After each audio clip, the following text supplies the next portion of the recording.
Sa kabila ng maraming pagkatalo nito sa labanan, may isang bagay na laging may pambabanta ng Rusya sa Ukraine. Ang banta ng nuclear. Laging nakaamba at palaging binabanggit ni Putin at ng kanyang mga kasamahan ang mga sandatang nuklear ng Rusya ang kanilang Hail Mary, ang huling baraha. Isang palaging banta na kailangang seryosohin ng Ukraine. Ang kailangan ng Ukraine ay isang sarili nilang katumbas na banta. Isang bagay na magpapahintulot sa kanila na gumanti sa parehong paraan tuwing binabanggit ni Putin na maaaring may nuclear na papunta sa kanila. Maaaring ang UK na mismo ang magbigay ng banta na yon. May bagong panukala na umiikot na maaaring magdulot sa UK na gumamit ng nuclear laban sa Russia dahil sa Ukraine. Palalawakin na ang nuclear umbrella ng UK at puprotektahan nito ang Ukraine laban sa pag-ataking nuclear. Sa isang kasunduan pagkatapos ng Brexit na iniharap ay bagong punong ministro Andy Burnham, pinag-iisipan ng UK na palawakin ang kanilang nuclear umbrella para isama ang ilang mga bansang Europeo na hindi miyembro ng NATO, kabilang ang Ukraine. Unang binuo ito ni Nick Boles, na dating konserbatibong miyembro ng parlamento, na umalis sa partido noong 2019 at kalaunan ay tumulong kay dating punong ministro ng Labour na si Sir Keir Starmer na itatag ang kanyang pamahalaan. Ang panukala ay magreresulta sa paggamit ng UK ng kanilang mga nuclear arsenal bilang panakot upang suportahan ng Ukraine, Norway, Switzerland at ilan sa mga estado ng Western Balkans. Mahalaga rin ang pagbanggit ng kasunduan pagkatapos ng Brexit. Ngunit, babalikan natin yan mamaya. Ang pangunahing balita dito ay kung ang panukalang ito ay maging opisyal na pulisya at higit sa lahat, kung tatanggapin ng European Union ang hinihiling ng UK kapalit nito. Muling magkakaroon ng proteksyong nuklear ang Ukraine. Maiisip ng Ukraine na panahon na talaga. Matagal nang naghihintay ang buong bansa na may mag-alok sa kanila ng katulad ng dati nilang tinamasa. Hindi pa naman ganun katagal nang magkaroon ng sariling mga sandatang nuklear ang Ukraine. O sabihin na nating parang kanila na rin. Noong panahon ng pamumuno ng Soviet, isa ang Ukraine sa ilang bansa kung saan naglagay ng mga sandatang nuklear ang Unyong Soviet. Nang bumagsak ang Unyong Soviet, naiiwan pa rin sa Ukraine ang mga sandatang yon. Sa ngayon, malamang ay pinagsisisihan nilang hindi nila ito pinanatili. Gayunpaman, noong unang bahagi ng dekada 90, habang sinusubukan ng Russia na bawiin ang lahat ng mga sandatang nuklear na itinago nito sa teritoryo ng ibang mga bansa, nakipagkasundo ang Ukraine sa isang kasunduan na inakala nitong makabubuti para sa kanila. Naunawaan ang mga taktikang benepisyo ng pagpapanatili ng mga sandatang nuklear sa kanilang teritoryo. Ginamit ng Ukraine ang pagbabalik ng mga sandatang iyon bilang pangnegosasyong puhunan upang makakuha ng ilang mga katiyakan. Ang mga naging resulta ay ang Budapest Memorandum at ang Trilateral Statement. Ang una, particular, ay napakahalaga para sa Ukraine. Sa ilalim ng 1,974 Budapest Memorandum, nagbigay ang US, UK at Russia ng mga katiyakan sa seguridad para sa Ukraine na may kaugnayan sa soberanya nito. Dahil kampante na tutuparin ang mga pangakong ito, inilipat ng Ukraine ang humigit kumulang 1,900 estratehikong warhead pabalik sa Russia, di umano para sa pagtatapon. Lumipas ang 20 taon at nilabag ni Putin ang kasunduan. Ilegal na inangkin ni Putin ang Crimea.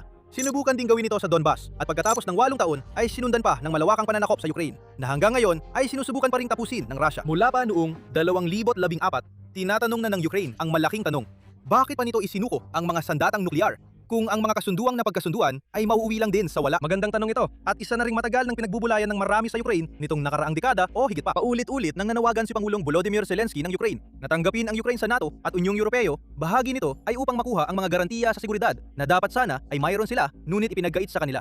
Wala pa sa mga ito ang natutupad hanggang ngayon. Ngayon, sa bagong panukalang ito, mukhang naghahanda ang UK na magbigay ng uri ng proteksyong nuklear na isinakripisyo ng Ukraine noon, ngunit hindi nagtagumpay upang mapanatili ang kanilang soberanya mahigit 30 taon na ang nakalipas. Ito ang mga nalalaman natin tungkol sa panukalang ito sa ngayon. Nabanggit natin kanina si dating Conservative Member of Parliament Nick Boles.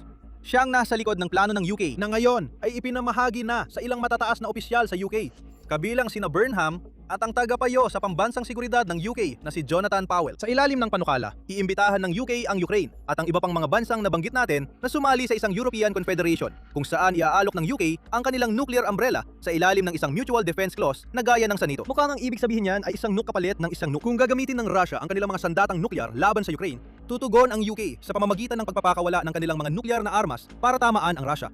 Dagdag pa ni Militani, kasama rin sa panukala ang obligasyon ng Ukraine na tuparin at malabong maging isang kondisyon na tatanggihan ng Ukraine.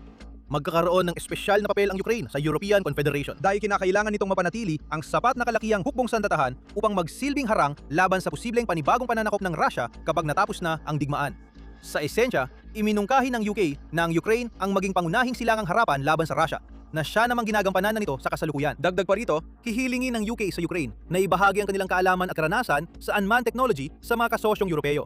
Mula, ginagawa na ito ng Ukraine. Kaya ang nakikita natin dito ay isang kasunduan kung saan iniaalok ng UK sa Ukraine ang proteksyong nuklear kapalit ng patuloy lang na ginagawa ng Ukraine sa mga nakaraang taon. Maganda at simple, di ba? Sa kasamaang palad, may kondisyon sa lahat ng ito. May nakatagong motibo ang UK sa panukalang ito. At ang nabanggit nating kasunduan pagkatapos ng Brexit ay nagbibigay ng pahiwatig kung ano ang motibong iyon. Iniulat ng The Telegraph na nais ng UK na iugnay ang alok na ito ng pagpapalawak ng kanilang nuclear umbrella sa isang kasunduan na magbibigay daan sa UK na muling magkaroon ng access sa single market ng European Union na magpapahintulot sa malayang kalakalan ng mga produkto sa pagitan ng UK at mga miyembro ng EU. Sa ganitong paraan, iuugnay ng European Confederation ang mga free trade zone ng EU sa UK, bukod pa sa pagbibigay ng nuclear na proteksyon sa Ukraine at iba pa. Sa ngayon, hindi pa alam kung ang mga iimbitahan ng UK sa Confederation ay bibigyan din ng access sa single market ng EU sa ilalim ng kasunduan. Ang ginagagawa ng UK dito ay sinusubukan nitong gamitin ang kanilang nuclear arsenal bilang pang-akip na nakasabit sa dulo ng isang patpat sa harap ng EU. Hindi nag-aatubili si Bowles na sabihin yon. Sabi nga niya, kung sinusubukan nating magkaroon ng bilateral na negosasyon, kung saan sinusubukan nating kumbinsihin ang EU na bigyan tayo ng access sa single market para sa mga produkto, mabibigo tayo. Ayon kay Bowles. Bago pa niya idagdag. Pero kung gagawa tayo ng panukala na makakalutas din sa iba pa nilang problema tulad ng sa Ukraine, dun mas magiging madali itong maibenta. Pwede nating ipaliwanag na hindi lang ito pansariling kasunduan ng Britanya. Isa itong kasunduan na maaari ninyong gamitin para ma-resolve rin ang iba ninyong mga problema. Kailangan gawing mas kaakit-akit ang alok para makabalik ang UK sa maayos na ugnayan sa EU pagkatapos ng Brexit.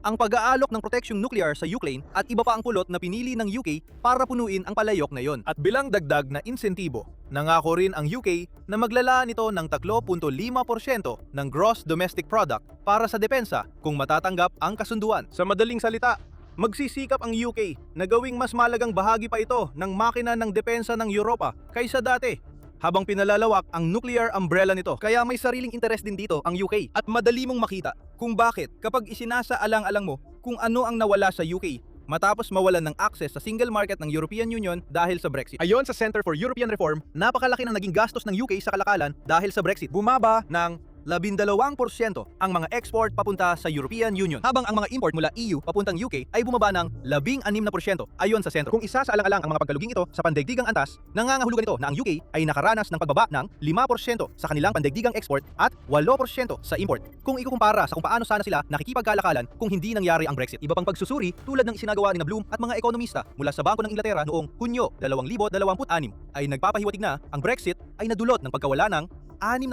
ng ekonomiya ng UK sa loob ng 10 taon, kung saan karamihan ay konektado sa single market. Ang lahat ng ito ay katumbas ng bilyon-bilyong dolyar na nawalang kalakalan. Ang UK ay naghahanap ng paraan upang mabawi ang perang. Iyon sa pamamagitan ng paggamit ng kanilang nuclear umbrella bilang taktika sa negosasyon. Kung tila masyadong may kondisyon yon, ayon sa gusto ng Ukraine, may isa pang bahagi ng kasunduan na hindi pa natin napag-uusapan. Itinuro ni Bowles na kailangan din ng bagong estratehiya tulad ng kanyang iminungkahi dahil hindi na sigurado ang Europa na tutulong ang US kung atakihin sila ng Russia gamit ang mga sandatang nuclear. Sa mga salita ni Bowles, walang garantiya na ipagtatanggol ni Pangulong Donald Trump ng US o ng sinumang susunod na Pangulo ang Europa na parang ito ay Kansas kapag nangyari ang pinakamasamang senaryo. Ang pahayag na yan ay sumasalamin sa kawalan ng tiwala sa US na umiiral ngayon sa Europa. May ilan na magsasabing may dahilan naman. Paulit-ulit na binatikos ni Trump ang mga kasaping Europeo ng NATO, hindi raw sila nagbabayad ng sapat sa organisasyon. Umabot pa siya sa puntong sinabi na hindi niya tutulungan ang Europa kung ito ay atakehin. Noong Enero 2024, inanunsyo rin ni Trump ang pagbabawas ng mga tropa mula sa Europa nitong mga nakaraang buwan. Kabilang na ang pahayag noong Mayo na aalisin ng US ang 5,000 sundalo nito mula sa Germany. Iminungkahi ni Trump na maaring simula pa lang ito dahil sinabi niya noon, babawasan pa natin ng husto at mas marami pa sa 5,000 ang babawasan natin. May mga mungkahi na maaring sunod na mawalan ng tropang Amerikano ang Spain at Italy ayon sa ulat ng Time Magazine. Ang pagbanggit na ito ng paghihiwalay mula sa US ay tiyak na makakaakit sa European Union. Sa isang ulat noong Agosto 10, sinabi ng insider na aktibong naghahanap ang EU ng paraan upang palayain ang sarili mula sa pagdepende sa teknolohiyang Amerikano. Kaya nailalagay nila ang kanilang sarili sa posisyon na makapag-develop at makapagbenta ng mga armas nang hindi na kailangan ng pahintulot mula sa US. Itinakda pa nga ng EU ang target na hindi bababa sa 50% ng mga kontrata sa depensa ay matutugunan ng European market pagsapit ng 2030 na higit doble sa 22% na nakikita natin ngayon. Balikan natin ang usapan tungkol sa Ukraine. Sa ngayon, may posibilidad na magkaroon ang Ukraine ng nuclear umbrella mula sa UK na maaring sumaklaw sa buong bansa na magandang balita. Oo, may mga kondisyon na kalakip ang panukala. Gusto ng UK ng kapalit mula sa EU para mangyari ang pagpapalawak ng umbrella na ito. Bagamat mukhang todo bigay naman ang panukala para mabigyan ng kapalit ang EU. Kung ipagpapalagay natin na maging patakaran ng parlamento ang panukala at pumayag ang EU, may isang tanong tayong haharapin. Pinalalawak ng UK ang kanilang nuclear umbrella. Pero ano nga ba talagang ibig sabihin nito? Lalo na para sa Ukraine at sa banta na maaring idulot nito sa Russia. Sasagutin natin ang tanong na yan maya-maya. Una, paalala lang na nanonood kayo ng military show. Kung may natututuhan kayo sa aming channel, mag-subscribe na at i-on ang notifications para hindi ninyo ma-miss ang aming mga video. Ang UK ay isa sa 3 NATO na bansa na may access sa mga sandatang nuclear, kasama ang US at France. Hindi namin ipagkukunwari na napakalaki ng stockpile ng UK kumpara sa Russia. Hindi ganon. Pero kung ano ang meron sila, ayon sa Bulletin of Atomic Scientists, ay may stockpile sila ng humigit kumulang 225 na nuclear warheads, kung saan hanggang 120 dito ay operational at handang gamitin sa mga Vanguard class na nuclear-powered ballistic missile submarines ng UK. Kaya't ang UK ay walang nuclear triad. Mayroon silang mga submarino. Bawat isa nito ay may 16 na missile tubes na maaring gamitin para maglusad ng nuclear missiles laban sa kalaban. Maaring maging target ng mga missiles na ito ang Russia. Maaring magpaputok ang mga submarino ng UK sa Russia mula sa North Sea, Baltic Sea at iba pang mga lokasyon. Kaya hindi kailangang mag-alala ang Ukraine na hungkag lang ang banta ng UK. Nagbibigay ang Nuclear Threat Initiative o NTI ng kaunting dagdag na impormasyon. Sinasabi nito na bawat isa sa mga Vanguard class na submarino ng UK ay kayang magdala ng hanggang 40 nuclear missiles. Sa 4 na submarino, may maximum capacity itong 160 nukes, kahit na karaniwan ay nananatili ang UK sa 120 na nabanggit kanina. Gayunpaman, may ilang mga alalahanin tungkol sa nuclear program ng UK na kailangang tugunan. Ang una ay hindi pa nagsagawa ang UK ng nuclear test mula nang bumagsak ang Soviet Union. Ayon sa NTI, ang pinakahuling pagsubok na ito ay isinagawa noong 1991. Iyan ay nagbubukas ng mga tanong kung gaano kahusay na napapanatili ang stockpile ng UK at higit sa lahat, kung lahat ba ng kanilang mga missile ay talagang magpapaputok ayon sa inaasahan kapag dumating ang oras. Isa pang alalahanin ay ang kakaibang nuclear setup na mayroon ang UK. Bukod sa pagkakaroon lamang ng isang opsyon para sa nuclear launch at walang mga missile na panghimpapawid o panglupa, ang buong nuclear program ng UK ay napakalapit na konektado sa US. Sa ilalim ng US-UK Mutual Defense Agreement noong 1958, ang dalawang bansa ay nagpapalitan ng pananaliksik, pagsasanay, teknolohiya at mga nuclear na materyales. Makatarungan sabihin na ang US ang gumawa ng malaking bahagi ng pagpapalitan. Ang mga Trident missile ng UK ay galing sa isang pool na pinagsasaluhan nila ng US Navy. Ibig bang sabihin nito na hindi makakapaglunsad ng mga missile ang UK nang walang pahintulot ng US? Hindi. Sa panlabas, ang mga sistemang nuklear ng UK ay independyente. Gayunpaman, tulad ng itinuturo ng kampanya para sa nuclear disarmament, lubang nakadepende ang UK sa US para sa kanilang mga sistemang nuklear. Ang mga Trident missile na nabanggit natin kanina ay kailangang regular na bumalik sa isang base ng US sa Kings Bay, Georgia para sa maintenance at pagpapalit. Karaniwang isinasagawa ng US ang mga pagsubok at binabanggit ng kampanya na malabong maglunsad ng sandatang nuklear ang UK nang hindi muna humihingi ng pahintulot mula sa US. Naglalagay ito ng pagdududa sa bahagi ng plano ng UK na nagsusulong ng paghiwalay ng depensa ng Europa mula sa US. Pero hindi ibig sabihin nito na dapat baliwalain ang banta ng nuklear ng UK. Mayroon pa ring mga sandatang nuklear ang UK. At ang malabong mangyari ay hindi nangangahulugang imposibleng maglunsad ng sandatang nuklear ang UK nang walang pahintulot ng US. Tiyak na hindi minamaliit ng Rusya ang banta ng nuklear na dala ng UK. Hindi malapit ang UK sa Rusya pagdating sa laki ng kanilang arsenal ng nuklear. Ang Rusya ay may access sa 5,400 at 59 na sandatang nuklear ayon sa International Campaign to Abolish Nuclear Weapons. Bagamat hindi lahat ng ito ay aktibo, mas marami ring opsyon ang Rusya sa paglulunsad ng mga nuclear na armas na ito dahil pinananatili nito ang isang kumpletong nuclear triad na kinabibilangan ng mga submarino, pambombang eroplano at mga launch sites sa lupa. Ang Rusya ay nagsasagawa rin ng isang programa para sa modernisasyon ng kanilang mga sandatang nuklear na layuning tiyakin na magagamit talaga ang kanilang napakalaking reserba ng mga sandatang nuklear kung kinakailangan. Maaring magmukhang maliit ang UK pagdating sa lakas nuklear kung ikukumpara sa Rusya dahil sa mga numerong yon. Pero hindi ibig sabihin na ganun talaga ang kaso. Noong Hulyo 2025, naglabas ang RAND ng isang pag-aaral kung saan binigyang diin ito na ang arsenal ng nuclear na misil ng UK kahit na labis na umaasa sa US ay nananatiling isang kapanipaniwala at sapat na banta sa Rusya na kaya nitong magdulot ng hindi matatanggap na pinsala. Iyon pa lang ay nagpapakita na ang pagpapalawak ng UK ng kanilang nuclear umbrella para isama ang Ukraine ay magiging napakalaki ang epekto. Maraming kailangang pag-isipan si Putin. Diyan tayo dadako sa kung ano ang ibig sabihin nito para sa Ukraine at sa kanilang digmaan laban sa Russia kung sakaling maging opisyal na pulisya ang panukala ng UK. Malaking bagay ang pagpapalit sa nuclear na banta na nawala sa Ukraine noong dekada 90. Lalo na't magkakaroon na sila ng paraan para tumugon sa Russia kapag nagbabantang muli si Putin gamit ang kanyang mga nuclear na banta. At palaging nangyayari ang mga banta na yon. Noong Marso 2023, nagbanta ang Russia na magpadala ng mga sandatang nuclear sa Belarus na mukhang ginawa na nga nila. Ang bansang yon ay katabi ng Ukraine, kaya malinaw kung sino ang tinutukoy na tinatakot doon. Noong 2024, inaprubahan ni Putin ang pagbabago sa doktrina ng nuclear ng Russia na nagbaba ng pamantayan para gamitin ng Russia ang mga sandatang nuclear. Kahit noong Pebrero 2022 pa lang, nang inanunsyo ni Putin ang kanyang pagsalakay sa Ukraine, ang video address na kanyang ibinigay ay may kasamang halos lantad na banta ng nuclear na nakatuon hindi lang sa Ukraine, kundi pati na rin sa mga leader ng kanluran. Pagdating ng Mayo 2026, nagsagawa ang Russia ng mga nuclear drill kasama ang Belarus sa lupa, dagat at himpapawid na nilahukan ng libu-libong sundalo. Mahilig ang Russia na ipantakot ang kapangyarihang nuclear nito at kahit na may ilan na maaring makita ito bilang sinyalis ng kahinaan, lalo na dahil sa mga pagkabigo ng Russia sa Ukraine, hindi nito binabago ang katotohanan na kayang-kaya talagang wasakin ng Russia ang Ukraine gamit ang mga sandatang nuclear kung tuluyang mawala ng katinuan si Putin at magdesisyang magbigay ng pahintulot para maglunsad ng atake. Sa ilalim ng nuclear umbrella ng UK, magkakaroon man lang ng panakot ang Ukraine.